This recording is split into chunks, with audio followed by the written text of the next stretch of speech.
வள்ளுவர் மறை வைரமுத்து உரை நூலினுடைய ஆசிரியர், விழாவினுடைய நாயகர், மதிப்பிற்குரிய கவி பேரரசு வைரமுத்து அவர்களே, இந்த விழாவிலே கலந்து கொண்டு சிறப்பித்துக் கொண்டிருக்கக்கூடிய ஒன்றியத்தினுடைய முன்னாள் அமைச்சர் மரியாதைக்குரிய ப. சிதம்பரம் அவர்களே, சகோதரர் செல்வ பெருந்தகை அவர்களே, தோழர் முத்தரசன் அவர்களே, தோழர் சண்முகம் அவர்களே, தோழமை இயக்கத்தை சார்ந்திருக்கக்கூடிய நண்பர்களே,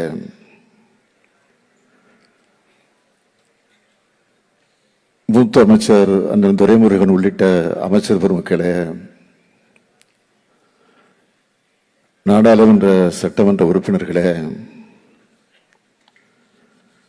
சிறப்பாக உரையாற்றி அமர்ந்துள்ள மதிப்பிற்குரிய முனைவர் இறையன் ஐஏஎஸ் அவர்களே, அன்புக்குரிய முனைவர் பர்வீன் சுல்தானா அவர்களே, வெற்றி தமிழர் பேரவையினுடைய நிர்வாகிகளே, நண்பர்களே, கவிஞர் வைரமுத்து கல்வி அறக்கட்டளை சகோதரர்களே, சகோதரிகளே, தமிழ் அறிஞர்களே, சான்றோர் பெருமக்களே, பெரியோர்களே, தாய்மார்களே, பத்திரிகை மற்றும் ஊடகத்துறை சார்ந்திருக்கக்கூடிய நண்பர்களே, உங்கள் அனைவருக்கும் என்னுடைய அன்பான வணக்கம். உரையை தொடங்குவதற்கு முன்பு ஒரு செய்தி. நான் கவிப்பேரரசு அவர்களுக்கு பொன்னாடை அணிவித்து விட்டு இங்கே வந்திருக்கிறேன். இந்த நூலினுடைய ஆசிரியர் என்பதற்காக மட்டுமல்ல, இன்று அவருக்கு பிறந்த நாள்.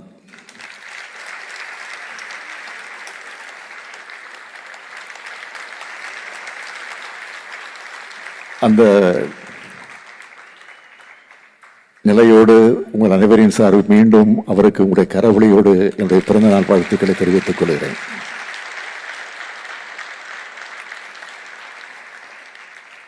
பிறந்த நாளுக்கு நாம் தான் அவருக்கு பரிசு கொடுக்க வேண்டும். ஆனால் இன்றைக்கு அவருடைய பிறந்த நாளை நமக்கெல்லாம் இந்த புத்தகத்தை பரிசாக தந்திருக்கிறார்.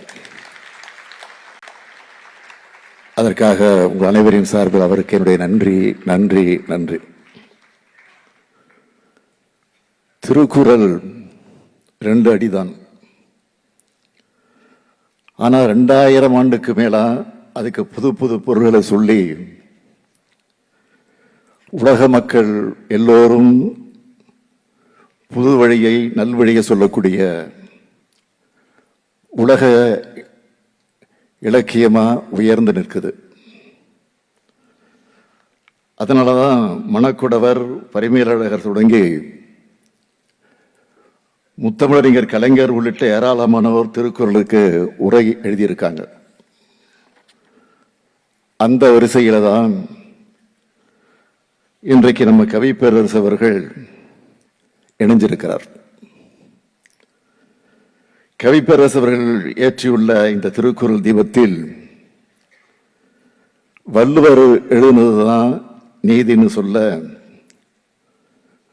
புத்தகத்தோட தலைப்பையே வள்ளுவர் மறை வைரமுத்து உரைன்னு கவிதை மிடுக்கோடு வச்சிருக்கிறார். இந்த உரையோட ஆழம், குறள்களை அணுகிய கவிப்பேரரசரோட திறன் போன்றவற்றை இங்கு உரையாற்றிய அனைவரும் சொல்லியிருக்கிறாங்க. நான் இதை பத்தி சுருக்கமா சொல்லணும்னா, திருவள்ளுவருக்கும் திருக்குறளுக்கும் அவருக்கு ஒவ்வாத சாயத்தை பூசி மறைப்பதற்கு முயற்சிகள் நடக்கிற இந்த காலகட்டத்தில் தன்னுடைய உரைவாளை எடுத்து உடைவாளா வீசியிருக்கிறார் கவிப்பேரரசு அவர்கள். கவிப்பேரரசு அவர்கள் இந்த புத்தகத்தோட முன்னுரையில திராவிட பண்பாட்டை ஆரிய பண்பாடு நகர்த்துவோ தகர்க்கவோ முனைந்த காலகட்டத்தின் விளிம்பில் தமிழ் மரபு காக்கும் தனிப்பெரும் அரணாக வள்ளுவம் எழுந்ததுன்னு சொல்லி 2000 ஆண்டுகால வரலாற்றை தன்னுடைய சொற்களால எடுத்து சொல்லிவிட்டார். திருக்குறள் தமிழில் எழுதப்பட்டிருந்தாலும் இது தமிழர்களான நமக்கு மட்டும் சொந்தமான நூல் கிடையாது. அதனால்தான் திருக்குறளோட பொருளை உணர்ந்த பகுத்தறிவுத்தலைவன் தந்தை பெரியார் அவர்கள் 60 ஆண்டுகளுக்கு முன்னாடியே திருக்குறள் மாநாட்டை நடத்தினார். திருக்குறளை அச்சிட்டு பரப்பினார். மதங்களை வெறுத்தவர் உங்கள் மதம் குறள் மதம் என்று சொல்லுங்கள், உங்கள் நெறி குறள் நெறி என்று சொல்லுங்கள் என்று சொன்னார். பேரறிஞர் அண்ணா அவர்கள் திருக்குறளை படிப்பவர்கள் மட்டுமல்ல பின்பற்றுவர்களாக நாம் வாழ வேண்டும் என்று சொன்னார். தலைவர் கலைஞர் அவர்கள் குறள் மனிதர்களாக நாம் வாழ வேண்டும் என்று சொன்னதோடு இன்னைக்கு புது பொலிவோடு இருக்கிற வள்ளுவர் கோட்டத்தை கட்டினார்.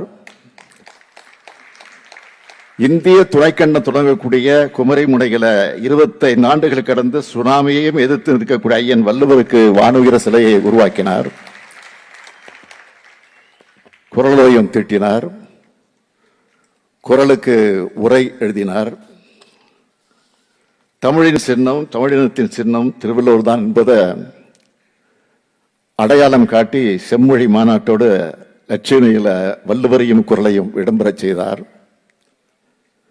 தமிழ் சமூகம் என்பது சமத்துவ சமூகம் என்பதை நிறுவ வள்ளுவரோட வரிகளான பிறப்புக்கும் எல்லா உயிருக்கும் என சொல்லித்தான் அந்த மாநாட்டை மைய நோக்கு பாடலையை உருவாக்கி தந்தார். திருக்குறளை தூக்கி பிடிச்சு இதுதான் நம் இனத்துக்கான கலங்கரை விளக்கம்னு போராடி வாதாடி பரப்பி வருவதுதான் நம்முடைய திராவிட இயக்கம். அந்த வழித்தடத்தில் இன்னைக்கு நம்ம கவிப்பேரரசு வைரமுத்தவர்களும் பாதை மாறாமல் இந்த வள்ளுவ தீபத்தை அவர் ஏந்தி இருக்கிறார். நம்ம கவிப்பேரரசு அவர்கள் 12 வயசுல காதலிக்க தொடங்கின குறளுக்கு 72 வயசு வரை அவர் இருந்து இன்றைக்கு உரை எழுதியிருக்கிறேன்னு சொல்லி முன்னுரையிலே சொல்லியிருக்கிறார். அதுக்காக நீங்க வருத்தப்படக்கூடாது. உங்களுடைய 72 ஆண்டு கால அனுபவ பயணம், உங்களுடைய அறிவு சேர்க்கை இதையெல்லாம் துணையாக கொண்டு நீங்க திருக்குறளை அணுகி உரை எழுதியிருக்கீங்க. இதுக்கு என்னுடைய வாழ்த்துக்கள், பாராட்டுக்கள்.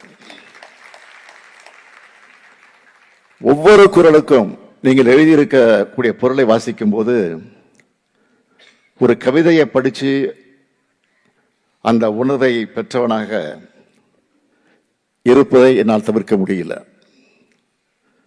நான் ரசித்த சில இடங்களை மட்டும் இங்க எடுத்து சொல்ல விரும்புகிறேன். இல்லறத்தான் என்பவன் நல்லறத்தால் துணை நிற்பவன். இல்வாழ்க்கையில் ஒருவன் செய்யத்தக்கதெல்லாம் அறச்செயல்களே, தள்ளத்தக்கவை எல்லாம் பழி செயல்களே. முயற்சி என்னும் பெரும்பொருளே செல்வத்தை பெருக்கிடும். முயலாமை என்னும் சோம்பலோ ஒருவனை வறுமைக்குள் செலுத்திவிடும். உள்ளவளம் உள்ளவர்கள் உயிர் வலிமை பெறுவார்கள். நல்ல இனத்தைச் சேர்ந்தவர்களோ எல்லா புகழையும் அடைவார்கள். மெய்ப்பொருளை மெய்ப்பொருள் என்று உணரும் மயக்கம் இருப்பது பிறப்புக்கு சிறப்பன்று. உன் கண்கள் உன்னை கைவிட்டு விட்டன, இனியேனும் உன் சொற்களால் உண்மை சொல். இப்படி சொல்லிக்கிட்டே போகலாம். கவிஞர் தன் கைவண்ணத்தை உரைநடையில் காட்டியிருக்கிறார். அதனால்தான் எழுதப்பட்ட உரையும் ஒவ்வொரு கவிதையாக இருக்கு.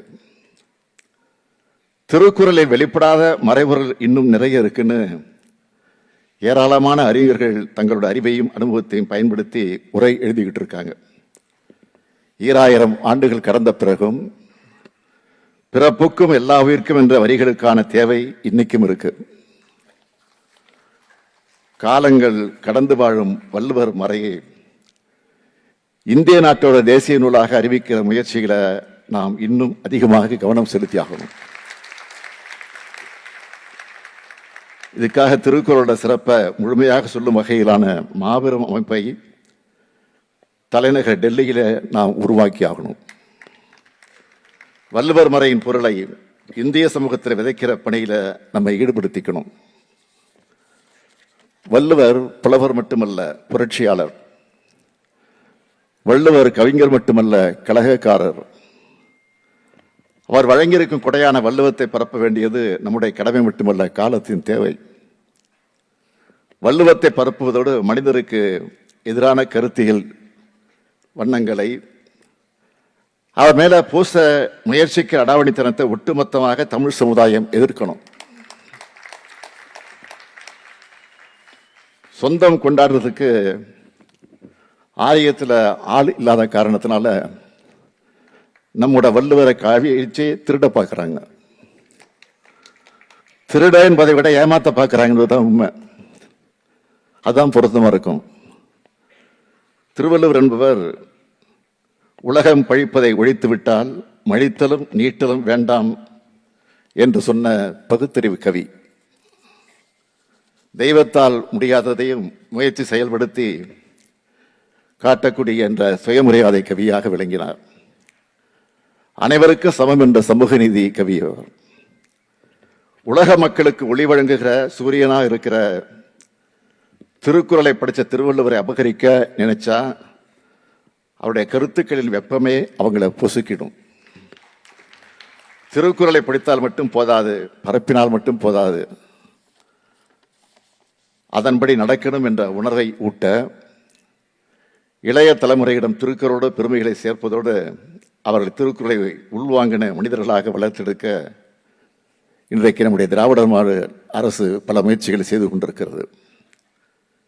தீரா காதல் திருக்குறள் நிகழ்ச்சிகள், குரலவையும் போட்டிகள், குரல் இனிது நாட்டிய நாடகங்கள், மாணவர் திருக்குறள் மாநாடு, டிசம்பர் மாசத்துல குரல் வாரம், திருக்குறள் முற்றோதல் உள்ளிட்ட ஏராளமான முன்னெடுப்புகள் நம்ம திராவிட மாடல் அரசு மேற்கொண்டு வருது. ஏன்னா குரல் நீதி இருக்கிற இடத்துல மனுநீதியை தடுக்க முடியாது. அதுக்கு கவி பேரரசு வைரமுத்தருடைய உரையும் அடித்தளமாக அமையும் என்ற நம்பிக்கை எனக்கு இருக்கு. நம்ம இளைஞர்களுக்கு இருக்கிற தமிழ் பற்றை அறிவார்ந்த கருத்துக்கள், இலக்கியங்கள் வழியாக மேம்படுத்தி மானுட உணர்வை உணர்வுமிக்க மனிதர்களாக உருவாக்க வேண்டியது நம்ம ஒவ்வொருத்தருடைய கடமை.